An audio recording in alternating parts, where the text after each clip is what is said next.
This channel does not promote any violent, harmful, or illegal activities. All content provided by this channel is meant for an educational purpose only. এই মুহূর্তে দাঁড়িয়ে সবথেকে বড় খবরে নজর, কলকাতার নতুন police commissioner Manoj Verma.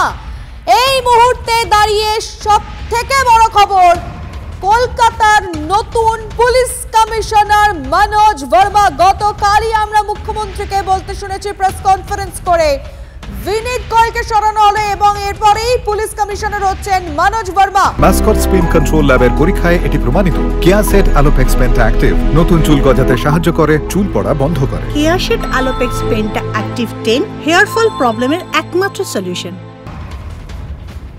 Caesar Mondal আমাদের প্রতিনিধি এই খবর ব্রেক করবেন, ডিটেইলে জানবো তার কাছ থেকে। সিজার,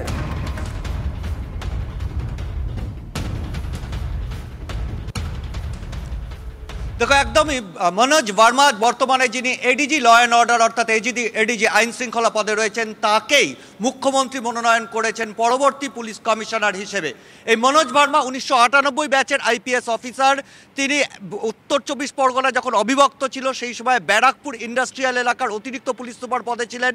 তার পরবর্তীতে কলকাতা পুলিশের ডিসিডিডি স্পেশাল পদে ছিলেন এবং সেখান থেকেই কলকাতা পুলিশের অন্যতম সফল ডিসি ট্রাফিক হিসেবেও কাজ করেন। তার পরবর্তীতে বাম আমলে যখন মাওবাদী সমস্যা মারাত্মক, সেই অবস্থায় পশ্চিম মেদিনীপুরে মাওবাদী দমন অভিযানে পশ্চিম মেদিনীপুরের এসপি হিসেবে তাকে পাঠানো হয় এবং কিষাণজির হত্যা বা কিষাণজির এনকাউন্টার কাণ্ডেও কিন্তু মনোজ ভার্মার একটা বড় ভূমিকা রয়েছে। এই আমলে মনোজ ভার্মা ব্যারাকপুরের পুলিশ কমিশনার হিসেবে কাজ করেছেন।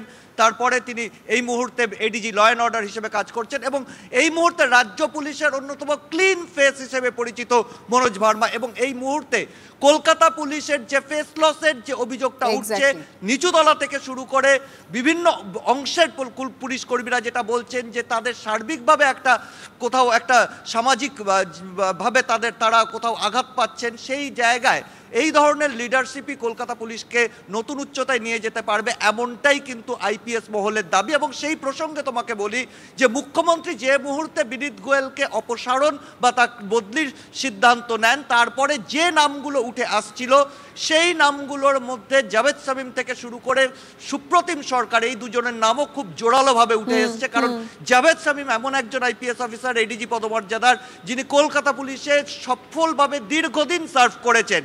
কিন্তু তারা দুজনেই, যেটা জানা যাচ্ছে আইপিএস মহল সূত্রে, তারা দুজনেই কলকাতা পুলিশের কমিশনার পদ নিতে রাজি হননি এবং সেই জায়গায় তৃতীয় অল্টারনেটিভ হিসেবে নাম উঠে আসে মনোজ ভার্মার। এবং মনোজ ভার্মার লিডারশিপ কোয়ালিটি এবং তার ক্লিন ইমেজ, এই জায়গাটাকে বিবেচনা করেই পরবর্তী নগরপাল হিসেবে ঘোষণা করা হয়েছে। এবং কলকাতা পুলিশের আরও কিছু জায়গা, যেমন রাজ্য পুলিশের অদল বদল করা হয়েছে, যেমন বিনীত গোয়েলকে পাঠানো হয়েছে এডিজি এসটিএফ হিসেবে। তিনি এডিজি এসটিএফ হিসেবে এর আগেও কাজ করেছিলেন। জ্ঞানবন্ত সিংকে নতুন দায়িত্ব দেওয়া হয়েছে এবং জাভেদ শামীমকে ফের এডিজি ল অ্যান্ড অর্ডার পদে ফিরিয়ে আনা হয়েছে।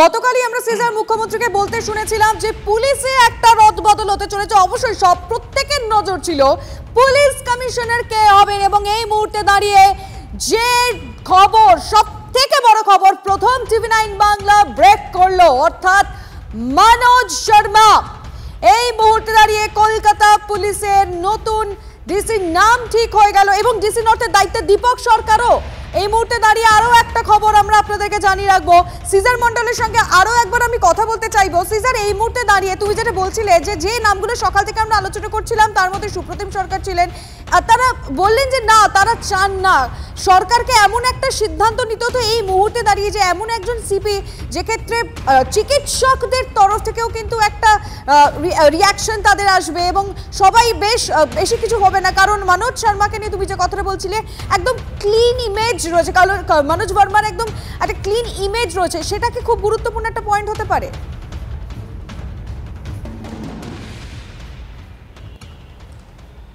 একদমই, কারণ রাজ্য পুলিশের যে আইপিএস অফিসারদের মধ্যে এডিজি, সবথেকে আগে মনে রাখতে হবে কলকাতার নগরপালকে হতে হবে এডিজি পদমর্যাদার আধিকারিক। এডিজি পদমর্যাদার যে আধিকারিকরা রয়েছেন তাদের লিডারশিপ দুটো বিবেচনার জায়গা। একটা হচ্ছে লিডারশিপ কোয়ালিটি এবং তার ফোর্সের কাছে অ্যাক্সেপ্টেবিলিটি এবং সেই সঙ্গে ক্লিন ইমেজ। এই জায়গায়, এই পরিস্থিতিতে, যে পরিস্থিতিতে আজকে মনোজ ভার্মা তার দায়িত্ব নেবেন সেই পরিস্থিতি কার্যত মনে করিয়ে দেয় 2007 সালের কথা, যখন প্রসূন মুখার্জিকে রিজওয়ানুর কাণ্ডের পরে সরিয়ে গৌতম মোহন চক্রবর্তীকে দায়িত্ব দেওয়া হয়েছিল। এবং সেখানে দাঁড়িয়েও কিন্তু ফোর্স গ্রহণযোগ্য মনে করছে, তার ইমেজ কতটা ক্লিন এবং তার নেতৃত্ব দেওয়ার ক্ষমতা কতটা, সেইগুলোকে সেই সময় বাম সরকারও বিবেচনা করেছিল। কারণ ক্রাইসিস মোমেন্টে একজন লিডারশিপ কোয়ালিটি থাকা মানে ব্যক্তিকে দায়িত্ব দেওয়া হয় সাধারণত, এবং সেই জায়গায় যে নামগুলো উঠে এসেছিল তার মধ্যে সবার আগে ছিলেন জাভেদ শামীম।